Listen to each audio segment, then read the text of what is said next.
you around the world, and thank you for joining us once again on truth2u.org. That's truth, number 2, letter U.org. I'm Jono, and joining me in the virtual Truth to You studio all the way from Ireland is Jason of spiritualbabies.net. G'day, mate. What's up? Good morning. How are you? I'm good. Very good. So I'm just saying it's winter here. It's cold. It's getting cold. And I know you know what it's like to be cold there in Ireland. And my dog is an outside dog. And she also knows what it's like to be cold. And lately, when I'm down here in the studio, she'll come to the window. She'll come to the door, one of those glass sliding doors. And she'll just sit out there and just quietly... I've had days it's like cold that. out here, and you look so warm in there. And so I finally, a few days ago, I gave in, and I shouldn't have done it, but it was a moment of weakness, and I opened the door and I let her in. And I have a rule: I don't do it. Don't do that. But I did it. You're a harsh man. I think dogs should always be inside dogs. But I think dogs and cats and elephants and everything, goats and all of that should be outside. But she begged me in the cutest little way that she does with her little bug eyes and her little cookie brain, and so it was cold outside, so I let her in. Then she went and I got her there's a spare bed down here in the studio as well, and she slinks under the bed. So she's like, okay, I'm in here now. You're not getting me out. And so she is out, and hang on a second, I just got to... Yep, she's asleep under the bed as we speak. Right. Now, the reason why I bring that up, believe it or not, it's kind of relevant to what we're about to talk about. No, I don't believe it. It is, because we're going to talk about Caleb. Oh, I see where you're coming from now. Okay. Caleb means dog. Right. That's my understanding. Yeah. There you go. So I thought I'll start with so we're done. Story. Thanks, everybody. We'll see you next week. That's it. That's all we wanted to tell you today, and thanks for tuning in. And, until next time, I talk about another Hebrew word. But Caleb means dog. That's not the name of my dog. My dog's name is Tameh, which is Hebrew for unclean, just to remind us that we shouldn't eat her. You are a horrible pet owner. Well, that's why we haven't eaten her yet. Bug eyes and a cookie brain, and it stays outside, and you're unclean, and I want you to remember your place. You know what? I think I'll put a picture of her on this post. You should. Yeah, a nice she's very picture. cute. Yeah, good. She's like a little squishy little, and her head is smaller than her neck. And so when you put a collar on her, there's no point putting a little lead on because she just slips out. Are you sure it's a dog and not an armadillo? No, it's a dog. Okay. So we have to get one of those harnesses. Oh man. And she loves it. She loves going for walks. Oh, that's funny. Besides, it's embarrassing walking her down the street because if we take her for a walk, particularly if Honey and I take her for a walk, like both of us at once, she's beside herself. She's beside herself with joy that she can barely contain it. And she's only the size of a shoebox, and you think she's going to pop like a popcorn. She's so beside herself. Oh. And as we walk her down the street, she's like, oh, it's so great. I can't believe it. You were so we're out here together and say we go for a walk. And... But that's what's great about dogs, is unconditional love and excitement. Unconditional love and faithfulness. Yeah, it's great. Faithfulness. And that is, incidentally, one of the endearing characters of Caleb in the Bible. Now, the reason why we're talking about Caleb is because it was recent, right? I mean, we're doing the Torah portions, and we were talking, we were in Shalach, right? We're Numbers chapter 13, and it talks about Caleb. And I was chatting away before we were recording Torah Pearls. People will remember last Torah Pearls, Tobia and I, we talked about this portion. And I was chatting away with Tobia, and I mentioned, it's an interesting thing about Caleb, that it says that he's of the tribe of Judah, and yet we know that Caleb is a Kenizzite. And Tobia said, yeah, that's right, he's from Judah. And I said, well, how can he be of Judah and be a Kenizzite? And Tobia's like, well, what is your question? He's of Judah. And I said, yeah, but how can he be of Judah and of Kenizzite? He goes, I don't understand what you're saying. Yeah, but he's of Judah. And it kind of struck me as odd, and we just continued in the conversation, and we didn't actually mention it in the recording. But I thought, that was a funny conversation. Doesn't Tobia know that he's a Kenizzite who seems to be grafted in to Judah? He's not a native Israelite. He seems to be of a different nationality, and yet here he is representing Judah as one of the 12 spies going into the land. Now, this I found really odd, and I thought, I'm just going to do a little bit of research on this. Why wasn't it obvious to Tobia what I was saying? And this is what we're going to be talking about. And there was a very good reason why it was a non-event in Tobia's mind. And but before we do, what is how do you understand? Because what I found out was, Jason, was that this perspective that Caleb is of another nationality and grafted into Israel, this perspective is one that we inherited from our original tradition, where we came from in the church. Before I get you to tell us a little bit about that perspective, remind everybody what is. Remember, you told us about the coffee bean. Remind me about the coffee bean.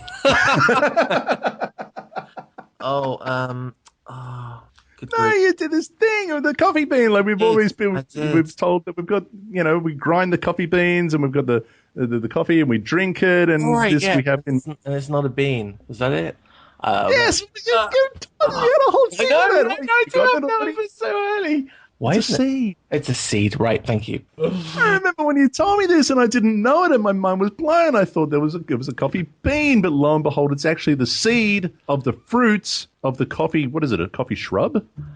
Coffee. I mean, the coffee bean itself comes in like a fleshy outer.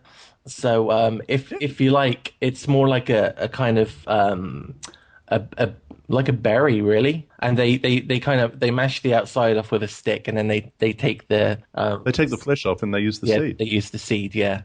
And this was your amazing and really, really good, which you've totally forgotten. And it analogy sticks in your mind, doesn't it? I mean, it's there forever. It was stuck in my mind, but obviously it wasn't that great for you. Just another thing. Oh, I don't know. My head's full of nonsense, right?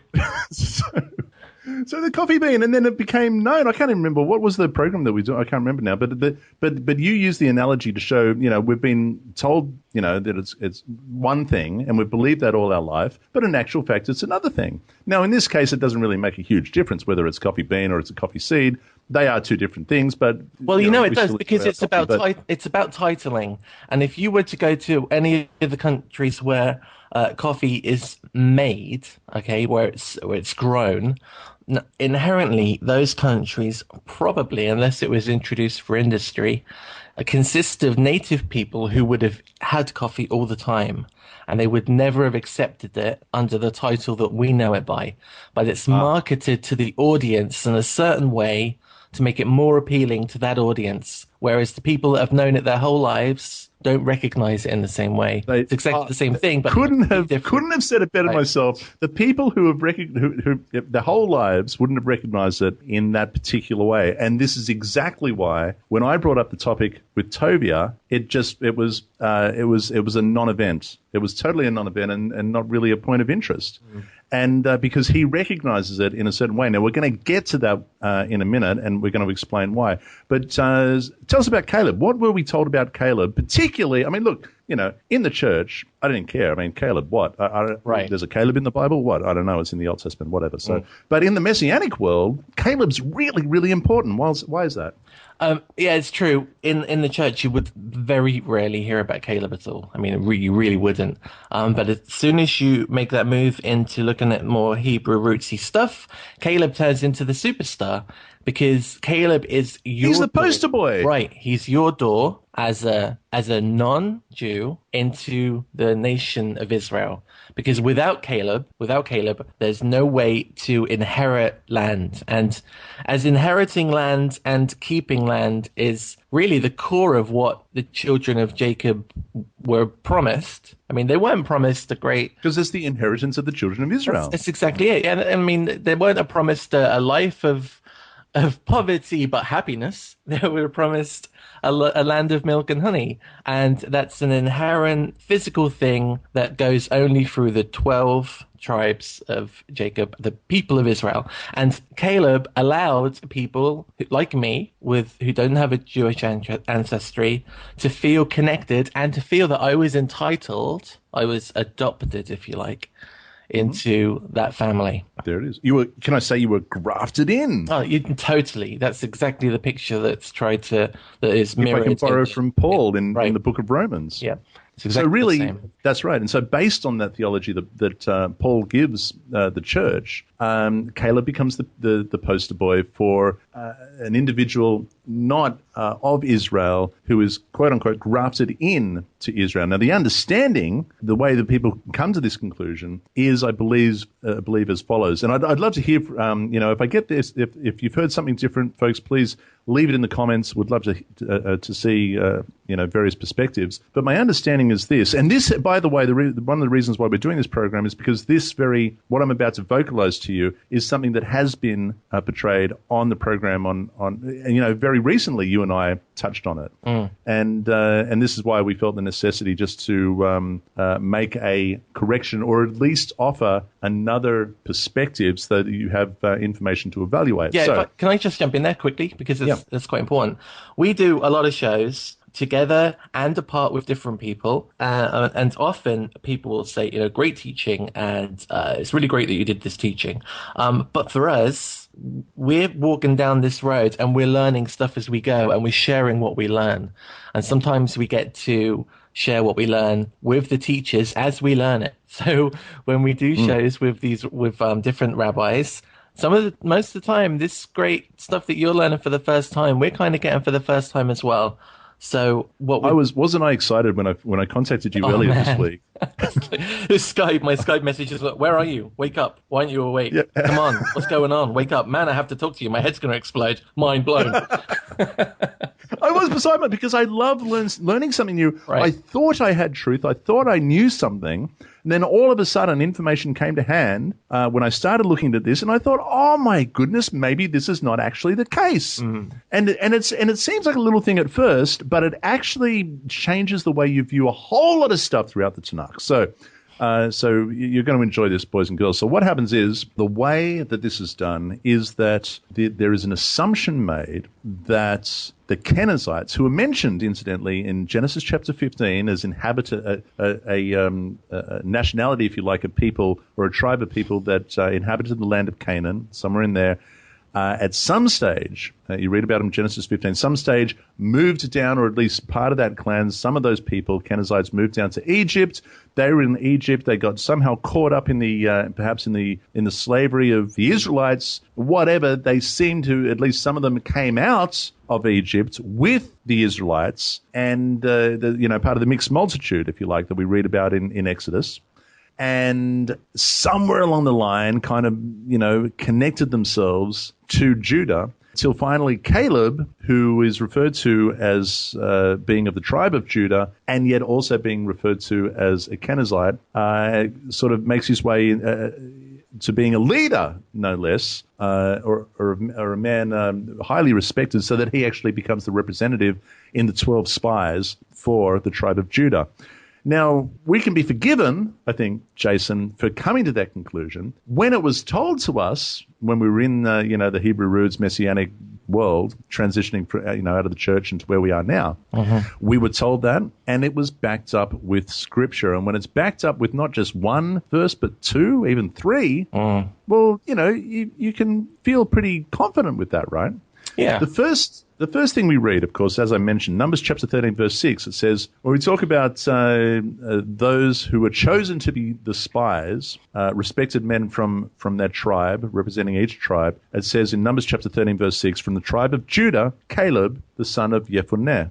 Now, the next time we kind of hear about, or next time we're given a little bit more information in regards to Caleb and his ancestry, it's Numbers chapter 32, verse 12. Numbers chapter 32, verse 12 refers to him as Caleb, the son of Jephunneh, the Kenizzite. And we're like, oh, the Kenizzite. Well, we know about them. We know about them from Genesis chapter 15. They're a Canaanite tribe. Also in Joshua chapter 14, verse 6, it says, it refers to Caleb, the son of Jephunneh, the Kenizzite. Also in Joshua chapter 14, verse 14, does the same, Caleb, the son of Jephunneh, the Kenizzite. There's 3 verses that refer to him as the Kenizzite, case closed. Right. I was happy with that. You were happy with that. We had the verses, and we had Genesis chapter 15, and it all made sense. But it always, I have to admit, I don't know about you, but I always thought in the back of my mind, why is Caleb this anomaly? Why is he the only example that we have? of somebody being quote unquote grafted in to Israel who is not originally, not genetically of Israel, and he inherits land, of course. And why is he the only example? I thought that a little bit odd. Well, but you didn't check, right? Well, I didn't think there was. Isn't that funny that we totally accept that Judah, the biggest tribe, would send in as its representative and its judge of what's happening as a spy, a non-family member, but we totally accept that as true. Well, I had no reason to question it, right. and I didn't question it, and it is a little bit odd now that you think about it. And also that the Bible refers to him as someone of Judah. How can he be of Judah and a Kenizzite? Now it is kind of odd. And we know that he inherits Hebron and that whole area. So what is going on? Well, there is another option. And I didn't come across this until I was talking to Tovia, and this, what I thought was a really significant verse, to him was kind of like a non-event, and we've got a lot to talk about. I mean, it's a huge Torah portion. Let's move on to this and that, and we got so many. And I thought, okay, so we moved on, and I thought I have to revisit this in my own time. The next day, this is what I found. There's another perspective, and I went to actually, you know what? I went to that great source of knowledge, Wikipedia. Yeah. So I looked up Caleb and son of Jephunneh, and this really caught my attention. I thought, oh wow, there's something more to this that I am totally not aware of. And in the contents of Wiki, there's a thing called the Kenizzite hypothesis. And I thought, oh wow, so this is actually a disputable. There's more to this. It's not so straightforward. It's not as straightforward as I thought it was. There's a Kenizzite hypothesis. Having looked at the Kenizzite hypothesis, I thought, well, I'm not going to settle with, what Wikipedia says. I'd like to have some more references. So I'm looking through my study Bibles, and I'm looking through some commentaries. And there's really not a lot on it in Jewish commentaries and Jewish study Bibles. There's not much to go on. Why? Because it's a non-event. And there's a reason why. I found one note from Rashi. Have you got it there? I have, and this is something I wanted to say. We're always telling people not to really trust their translation, and we always kind of ask people to check amongst a few different Bibles. Now, what's kind of interesting is a Jewish person that was studying this would never come to the same conclusions we have. And why? Because there's a huge group of sages and of rabbis who have done all the hard work for us. And so when we look at the concordances in our Christian texts, we accept that as what the truth is. But really, we should be looking at the concordances of the people that own the text. And so this is what Rashi says for Numbers, where are we? 32:12? 32:12.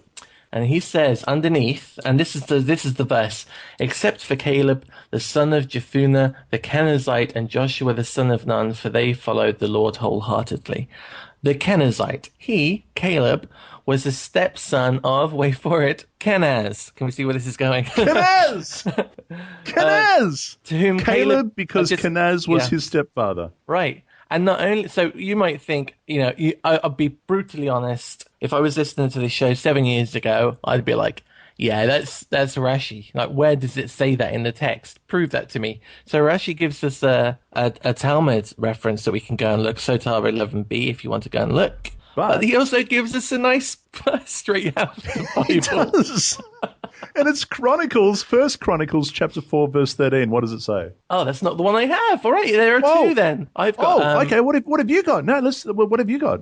What have I got? Judges 3:9. So let's go and why don't you look at yours and I'll look up mine. And all right, let me tell you. Let's put all this together. I've got a few here. So what I have actually, I'm looking at the Stone edition, the Art Scroll Tanakh, and the note on that, which is obviously a note from Rashi, is the Kenizzite Caleb, because Kenaz was his stepfather, and then it says in brackets, it says, see 1 Chronicles 4:13. Now, what it says in 1 Chronicles 4:13 is the sons of Kenaz were Othniel and Seraiah. The sons of Othniel were Hatat, and on it goes. And you think to yourself, well, why is that relevant? Why are they giving me that verse? Well, Othniel. If we go to Judges chapter 1, verse 13, it says, and Othniel, the son of Kenaz, Caleb's younger brother, took it, so he gave, so on and so forth. But it says Othniel, the son of Kenaz, Caleb's younger brother. That's Judges chapter 1:13. Jason. Yeah, and if you go to Judges 3:9, it's going to tell you that when they cried out to the Lord, he raised them up a deliverer, Othniel, son of Kenaz, Caleb's younger brother, who saved them. And so what it's saying then, and what I now believe it is saying, is that Caleb is a Kenizzite. Why? Because his stepfather is Kenaz. Therefore, that family, as we often see throughout the Tanakh, that a prominent family within the tribe is referred to as, I wanted to make your Hebrew name Mushi, and right. There was the Mushites, right? But and there were also the Gershonites, and there were all these different ites. But they were all Levites. They were all Levites. We have the Torah portion of Korah, right? The Korahites. It doesn't end well for Korah, spoiler alert. But when we go to Psalms, there are still a whole ton of Korahites. Yeah, that's true. And so what we have here, because Caleb's father-in-law, the father of his younger brother Othniel, is Kenaz, therefore he is included in that clan of the Kenizzites. And yet there is the distinction made because in actual fact, Caleb's father was Yefunah. We don't know what happened to him. Maybe he was just older and he died. We don't know, but he's out of the picture by this stage. How does the Wikipedia Kenizzite hypothesis, how does that finish? The Kenizzite hypothesis in Wikipedia does end with this option. Perhaps the name Kenizzite in this case derives from some ancestral Judean family head named Kenaz. Or perhaps, well, we just read that it does. Oh, now, by the way, that's the thing. Caleb's grandson is also named Kenaz. 1 Chronicles chapter 4, verse 13 to 15.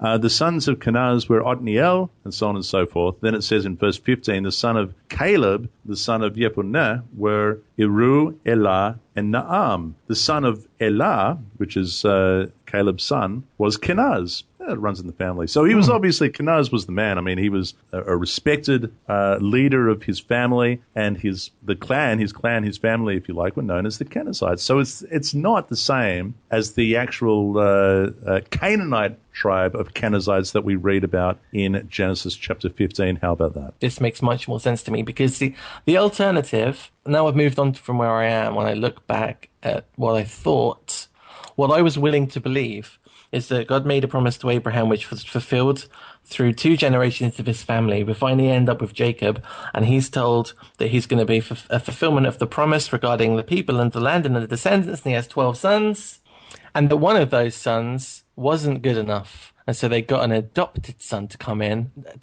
and stand for an actual physical son because he's more faithful, he's more trustworthy, and he's going to give a better response and a better person to represent Judah than Judah themselves. That's what we're asked to believe, which is exactly what they ask you to believe in the New Testament text. That Judah's not good enough, and that a foreigner has to come in and do that for you. You're not good enough. A foreigner, a different person to you, has to come in and do it for you because you can't. But that totally destroys the promise that God gave to Abraham. The only way that Caleb fits into that is if Caleb is of the tribe of Judah. If he isn't, then he's not entitled to anything that he's been given. That's right. And you have to ask yourself the question, why is Caleb the sole example? Why is he the poster boy of the Messianic movement, if you like? Secondly, why does the Bible repeatedly refer to him as someone of the tribe of Judah? And thirdly, did you know his stepfather's name was Kenaz? And that Othniel is also a Kenizzite. Why? Because his father's name is Kenaz. And Othniel is his younger brother. I mean, it's just... is it possible that Caleb is a Kenizzite of Genesis chapter 15? That somehow, and I don't believe we have a text that says that some of the Kenizzites of Genesis 15 went to Egypt, got wrapped up in that whole affair, and came out with Israel. All of that is, my understanding is that is all an assumption. I don't believe we have any text that says that actually happened, and that because they came out with the mixed multitude, therefore they are grafted into Judah. Why? Because they got some friends in Judah. What? I don't know. But is that a problem? There's a lot of assumption that has to be made there, or do we just believe what the Torah says? Caleb is of Judah. Caleb's father-in-law is Kenaz. Caleb was a Kenizzite, but his father was Yefuneh. But they're all of Judah. So why don't we just quickly? I remember when you spoke to me about this last week. You rang up and you said, "Okay, look, who are the people who were grafted in, if you like, the famous, the three amigos who were grafted in?" And I said Caleb and Ruth and And Rahab. Rahab. Right. Yeah. Right. So Ruth and Rahab both left the lands that they were in, and through marriage, their families attached themselves to Judah, which is perfectly legitimate way. They weren't adopted in Yeah, as much as they married in. Yep, sure. So the other option would be that Caleb married in, but if Caleb married in, it wouldn't allow him the same privileges as the text allows right. Caleb to be a leader of the people. So we're not putting this forward as concrete, but it's certainly where we are, and it's where the people that we're speaking to at the moment who've spent their whole life, they like when you because you spoke to Rabbi Skobek too, right? Yeah, I said, look, Rabbi Skobek, Caleb, is he a Kenizzite or is he of Judah? And he just said he's of Judah. Of course, he's of Judah. He was one of the spies. He was the representative of Judah. And I said, but there's this whole thing. And he goes, what whole thing? And I said, can you look this up? And so he checked it out. And he said, no, listen, it's his father-in-law is Kenaz. You read about it here and here. And I said, okay, good. It was just for me. It was Now, I know there's a lot of listeners that are going, oh, yeah, we knew that. And it's probably because you had a Jewish upbringing. But we, Jason and I, we came from the church. And for us, this was actually a really big thing because it actually concretes even more the covenant, the promise that God gave to Abraham, Isaac, and Jacob, and the 12 tribes thereof. So for me, I just find this really huge. And just one last thing that I wanted to throw into the mix. It was a couple of Torah portions ago that you and I mentioned Hobab, and that's Numbers chapter 10, verse 29. It says, now Moses said to Hobab, the son of Reuel, the Midianite, Moses' father-in-law. That's Yitro, right? It says, we are setting out from this place which the Lord said, I will give you. Come with us, and we'll treat you well, for the Lord has promised good things to Israel. And so Hobab said to him, I'm not going to go. I'm going to depart back to my own land and to my relatives. And so Moses said, please don't leave, inasmuch as you know how we are to camp in the wilderness, and you can be our eyes, and it shall be, if you go with us, indeed it shall be, he emphasizes, that whatever good the Lord will do to us, the same we will do to you. And, it's true that one law shall be for Israel and those who sojourn with Israel.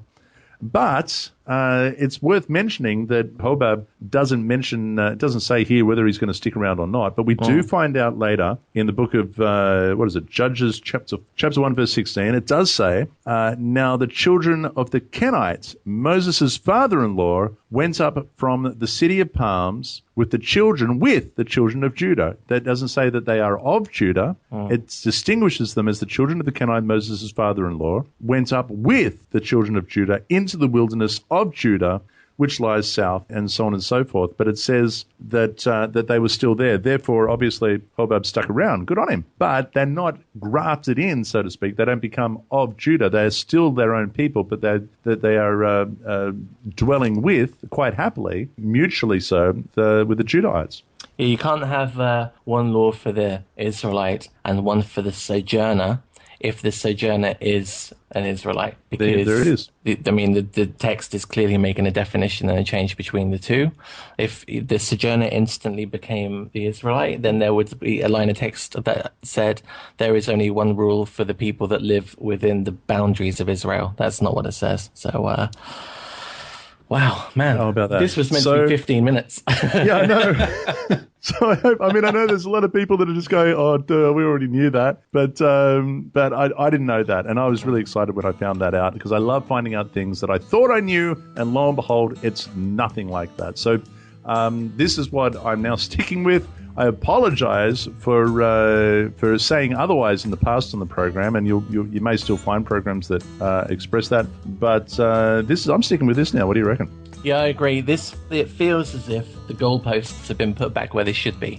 That's what it feels like. That's what it feels like. So, thank you, Jason of spiritualbabies.net. What's going on in spiritualbabies.net land? Oh, well, you know what? I'm nearly finished pre-recording a series on Jono. We've gone through Jono with Rabbi Federo, and I've just started a series with Rod, Reuven, Bryant from Nativ. Rod, yeah. Rod, sound guy. And you're going to find lots of good stuff. So go over to nativ.net. He's got some awesome stuff over there. Awesome. But I've just started at least a 5-part video series with him where we go through, actually, it's quite related, but we go through all of the instances in the Torah where the Ger, the nations, interact or live within the boundaries of Israel or on the edges of Israel, and we try and define who those groups were. So, it all rolls together. All rolls together, so definitely do that. That's on spiritualbabies.net. Oh, we're going to be in the land, by the way, really, really soon. What is it? Is it less than 5 months? It is. It's flying by. It's flying along. We've got about 5 months left. We're going to be in Israel, starting the 2nd of November on the Tanakh tour of Israel. Tovia Singer will be there. Ross Nichols will be there. We'll be there. And I'm just telling you now, there's just 5 seats left. Five seats, people. They're going to go really quickly. There's only 5 left. We're filling the bus, and we want you to come with us. So if you would like to join us on this remarkable, unique, exciting experience, this tour of Israel, then you need to get in quick and put a deposit on and secure your place. You can do that at truth2you.org. Just follow the links, truth2you.org, and we'll see you with us in November. I'm really excited. Yeah, it's going to be way cool. And now we did fill the bus, and then we got a bigger bus, but there won't be any bigger buses. And we're determined as well to just stick to one bus, so there's no breaking up of groups or traffic issues. So this is it, 5 seats. Boom. 5 seats left. Get in quick. Love to see you there. Until then, dear listeners, be blessed and be set apart by the truth of our Father's word. Shalom.